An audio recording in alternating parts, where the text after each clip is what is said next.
Ma famille s'est moquée de moi au mariage. Puis mon mari milliardaire est arrivé, je n'ai jamais oublié ce jour-là. Le mariage de ma cousine se déroulait dans un château à la campagne, entouré de roses, de rires et d'arrogance. Ma famille m'avait invité par pure politesse, j'en étais certaine. Depuis que j'avais quitté Paris pour « suivre un rêve insensé », comme ils disaient, je n'étais plus qu'une curiosité pour eux. La fille étrange, celle qui avait tout abandonné pour une vie discrète et anonyme. Dès mon arrivée, je sentis les regards glisser sur moi, les murmures étouffés derrière les coupes de champagne. Ils observaient ma robe simple, mes chaussures sans marque, mon sourire trop sincère pour leur monde de façade. Chacun semblait savourer silencieusement ma prétendue chute. Je ne dis rien. Je les laissais rire. Le soleil se couchait quand la cérémonie prit fin.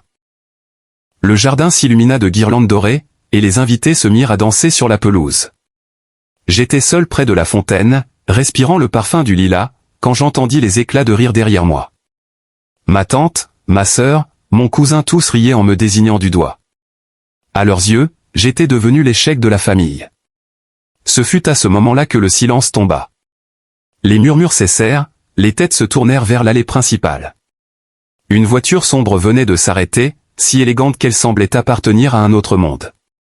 Le chauffeur en sortit le passager. Il marcha lentement vers moi, vêtu d'un costume sur mesure, le regard doux mais assuré. Je sentis l'air se figer autour de nous. Quand il s'approcha, je perçus les chuchotements, les visages se décomposer, les sourires s'effacer. Mon mari venait d'arriver. Il ne savait pas. Il ne savait rien de l'homme que j'avais épousé en secret, ni du monde que nous avions choisi, loin de leur jugement. Pour eux, j'étais parti vivre une vie ordinaire. En réalité, j'avais trouvé bien plus qu'ils n'auraient jamais pu imaginer. Il me tendit la main, et je la pris sans un mot. Derrière nous, je sentais leur regard brûlant de curiosité, de confusion, peut-être même d'envie. Aucun d'eux n'osa s'approcher. Mon mari m'adressa un sourire tranquille, celui qu'il avait chaque fois que les apparences s'effondraient. Nous quittâmes la fête sous les guirlandes tremblantes, tandis que la nuit s'installait.